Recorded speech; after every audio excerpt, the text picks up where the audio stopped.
O Rengoku é um dos pilares mais amados por conta do seu carisma e sua força avassaladora. Mesmo tendo aparecido bem pouco na obra, com certeza o Pilar das Chamas conseguiu uma grande legião de fãs. Mas você sabe como foi o início da sua história e como ele conseguiu se tornar um pilar?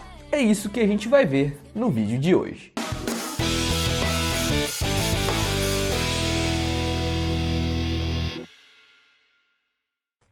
E aí galera, Lucas Dias na área para trazer mais um vídeo de Demon Slayer ou Kimetsu no Yaiba. E dessa vez eu vou falar de um dos pilares mais amados entre todos eles, que é o Rengoku, mais precisamente como ele se tornou um pilar. Mas antes disso eu tenho um pequeno recado para dar para vocês, que é que lá no meu Instagram está rolando um sorteio de uma camisa da minha loja, da sua preferência, e também de outros 2 volumes do mangá de Hunter x Hunter.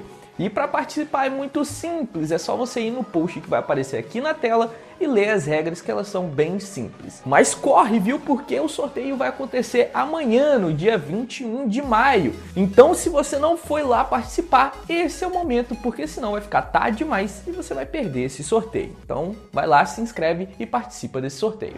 E bom, a história do Rengoku que eu vou contar aqui começa com ele ainda como caçador de demônios. Ele ainda não era reconhecido como um dos Hashiras e estava lutando para conseguir alcançar esse posto de um dos pilares, o Pilar da Chama. E logo no começo a gente já tem uma informação bastante legal, que é que o Rengoku já estava treinando a Kanroji. Mesmo ele ainda não sendo um dos pilares, ele tinha como uma de suas discípulas a Kanroji, que hoje também é uma poderosa Hashira. Mas já naquela época, o Rengoku já controlava a respiração das chamas em seu mais alto nível. Ele já era um nível Kinoi, enquanto a Kanroji ainda era uma Mitsuri, ou seja, ela tinha acabado de entrar para os caçadores de demônios. E o mais interessante aqui é que a Kanroji conseguiu isso em apenas 6 meses. Ela conseguiu passar na seleção final de caçador de demônios em apenas 6 meses, o que é um tempo bem rápido e uma façanha considerável. Então os dois estavam ali comemorando esse grande feito da Kanroji, até que nesse momento surge um pássaro com uma notícia para o Pilar das Chamas. O Pilar das Chamas naquele momento acabou de ser convocado para uma reunião entre todos os Hashiras. O problema aqui é que o pai do Kyojuro está todo desiludido e ele não vai comparecer a essa reunião. Nesse momento a mulher dele já tinha morrido e ele sucumbiu à bebida, indo até mesmo bêbado em certas missões. Então ele não tinha mais condição nenhuma de continuar sendo um dos pilares. Agora a gente fica se perguntando o quão poderoso o pai do Kyojuro era, porque ele foi a uma missão bêbado e conseguiu voltar completamente intacto. E com certeza, como ele é um pilar da chama, a missão que foi passada para ele muito provavelmente era complicada. Então ele foi a essa missão complicada ainda bêbado e mesmo assim voltou com todos os membros lá intacto, algo que é realmente impressionante. Então esse cara deve ser muito fodão. Mas enfim, por causa do não comparecimento do seu pai à reunião dos pilares, o Kyojuro decidiu ir a essa reunião, representando então o seu pai, o Pilar das Chamas. E bom, chegando a essa reunião, como sempre, o Sanemi não deixa nada escapar e começa a pegar no pé do Kyojuro. Ele fala que o Kyojuro não deveria estar ali porque ele não consegue substituir um pilar. Ele acha uma ousadia muito grande o Kyojuro achar que consegue substituir o seu pai. E para piorar, o Rengoku ainda fala que ele vai se tornar um pilar e dessa forma o humor do seu pai vai melhorar. Aí que o Sanemi ficou pistola de vez, ele achou isso um desrespeito porque não é tão fácil assim virar um pilar. E aí ele parte para cima do Rengoku, desferindo vários golpes nele. Porém, o Rengoku consegue se defender desses golpes e depois de parar o Sanemi, ele ainda dá uma bronca no pilar. E sinceramente, eu queria muito ver esse momento em anime. O Rengoku questiona o Sanemi se ele é realmente um pilar, porque segundo as leis dos caçadores de demônios, eles não devem lutar entre si. E eu acho que o Sanemi ficou incrivelmente puto por causa dessa fala do Rengoku. Mas antes dele tomar qualquer ação, o Yokata entra em ação e passa logo uma missão extremamente difícil para o Rengoku, que é a missão de eliminar uma das 12 luas. Geralmente uma missão tão complicada quanto essa é passada para os pilares, afinal uma lua é muito poderosa. Mas o Yokata acha que o Rengoku tem potencial e vê um futuro brilhante para ele, sendo que o Yokata ainda fala que o Rengoku vai mudar o destino dos caçadores de demônios, então ele espera bastante do Rengoku. E bom, depois dessa reunião a gente já corta para a missão do Rengoku. Ele leva ali a Kanroji e alguns outros espadachins para ajudar ele nessa missão, e ela, a Kanroji, está muito feliz com essa missão porque é a primeira missão dela e ainda por cima uma missão com o Rengoku, que é alguém que ela gosta bastante, afinal ele é o seu mestre. Porém, logo no início dessa missão, uma bomba explode perto deles e quando a Kanroji ia lá até a bomba para ver se tinha alguém ferido, ela recebe um tiro que ia na direção da sua cabeça e que só não a acertou por causa que o Rengoku previu isso e a puxou, desviando assim da bala. E agora vem uma cena bem legal no mangá, que é o sniper que atirou na Kanroji. Ele estava vendo pelo visor da sua arma a Kanroji e não viu ninguém do lado. Isso porque o Rengoku já utilizou sua respiração do fogo e sua extrema velocidade e foi para cima dele de forma tão rápida que ele conseguiu alcançar esse sniper que estava bem longe e já tentar desferir um golpe nele. É a partir daí que a gente começa a ver o quão poderoso o Rengoku já era, mesmo antes de se tornar um grande pilar. Agora, com o Rengoku perto já desse demônio, a gente consegue ver que ele é um Lua Inferior 2, ou seja, é um demônio extremamente poderoso. E é nesse momento também que a gente descobre as regras para se tornar um Hashira. E elas são bem simples, ou você mata 50 demônios e sai inteiro depois dessa matança toda, ou você mata uma Lua Inferior. Depois de um desses dois feitos, você se torna um Hashira. Então, vendo uma Lua Inferior bem na sua frente, essa é uma boa oportunidade para o Rengaku se tornar um Hashira. E bom, agora começa a luta entre o Rengoku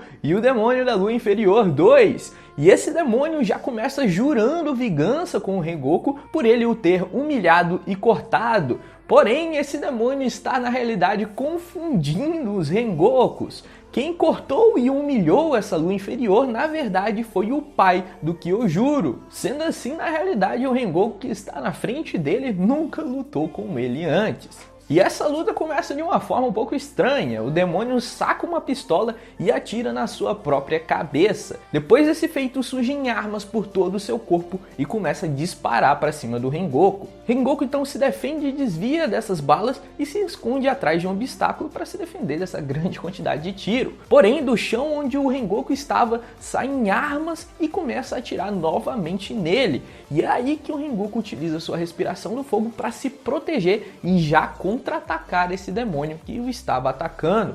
Porém, infelizmente para o Rengoku, ele não consegue cortar a cabeça do demônio porque a parte em que a sua espada tocou no pescoço daquele demônio se transforma em algo pegajoso e ele então não consegue cortar a cabeça. Segundo o demônio, ele não foi capaz de fazer isso porque ele ficou com raiva. Enquanto a luta entre os dois rolava, aconteciam explosões na cidade e isso, segundo o demônio, desconcentrou o Rengoku que ficou com raiva. E bom, logo depois disso, esse demônio solta várias bombas naquele local e se explode junto com o Rengoku, fazendo assim uma grande explosão no local onde eles estavam. Mas como a gente já sabe, um demônio é algo bem difícil de se matar, então ele sai daquela explosão e vai atrás da subordinada do Rengoku, a Kanroji, e ele consegue dominá-la de forma bem fácil, coloca uma arma na cabeça dela e antes de conseguir atirar e matar de vez a Kanroji, aparece novamente o Rengoku para salvar toda essa situação. Nesse momento ele está um pouco ferido, mas não parece ter nenhum ferimento grave. E bom, agora vem uma sucessão de flashbacks, a começar com um flashback do Rengoku. A gente vê ali a sua mãe falando sobre a sua família, a família Rengoku, e ela fala que é uma família de caçadores de demônio. E que o maior orgulho da família Rengoku é se tornar um pilar. Então o maior desejo do Kyojuro é sim se tornar um pilar, então ele está super motivado para matar esse demônio. Mas logo em seguida a gente vê um flashback desse demônio sendo fatiado e humilhado por um caçador de demônios loiros com um olho esbugalhado. É aí que a gente vê que na realidade aquele era o Rengoku pai. E eu entendo a confusão que esse demônio fez, porque eles são realmente muito parecidos. Eu só sei que é o Rengoku pai nessa imagem por causa da bebida que ele está carregando em suas mãos. Senão, com certeza eu também confundiria os dois. E também, pelo que parece, aparece nesse flashback, o Rengoku pai já estava ali desiludido e talvez esse demônio tenha sobrevivido só por causa dessa desilusão e depressão que o Rengoku pai tinha. Porque mesmo bêbado e lutando com apenas uma mão, o Rengoku pai conseguiu encurralar esse demônio, então muito provavelmente esse demônio só sobreviveu porque o Rengoku pai estava ali bem desiludido e também bêbado. Mas enfim, depois desses flashbacks aí, a maldição dá outro tiro na cabeça dele e dessa vez sai uma grande metralhadora de sua barriga que começa a atirar no Rengoku e consegue fazer o Rengoku recuar.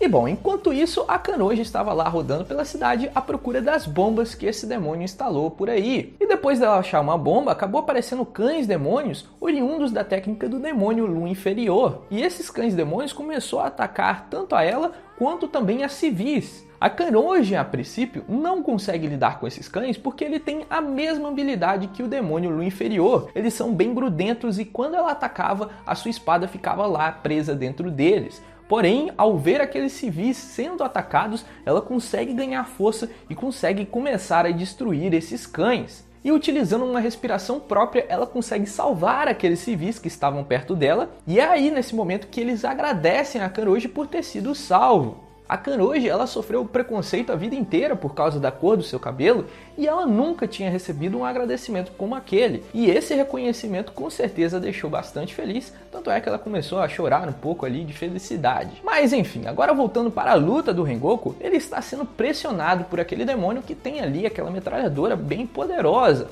E na verdade o demônio quer acabar com isso o mais rápido possível porque ele não está mais ouvindo as explosões das bombas que ele plantou. Então ele estava com medo dos outros caçadores de demônio aparecerem para ajudar o Rengoku. Mas mesmo depois de disparar tantos tiros, o Rengoku continuava de pé e esse demônio não conseguia se livrar do Rengoku. E é aí que depois de tantos tiros, as balas desse demônio acabam e ele não tem mais o que atirar no Rengoku. E no desespero para achar alguma outra arma para atirar no Rengoku, ele acaba achando uma espada que ele utilizava quando ainda eram humanos. Aí agora a gente tem um outro flashback desse demônio e a gente descobre que ele era um praticante do Bushido e que acabou sendo derrotado por pessoas que utilizavam armas. Por causa disso, ele acabou tendo um trauma quando ele virou demônio e começou a utilizar somente armas de fogo. Porém, com essa memória reavivada dele, ele pega sua espada e vai lutar contra o Rengoku utilizando essa arma. Para piorar ainda mais a situação, esse demônio chama todos os seus lobos de volta para ele e acaba se fundindo com esses lobos, se tornando então uma espécie de lobisomem gigante.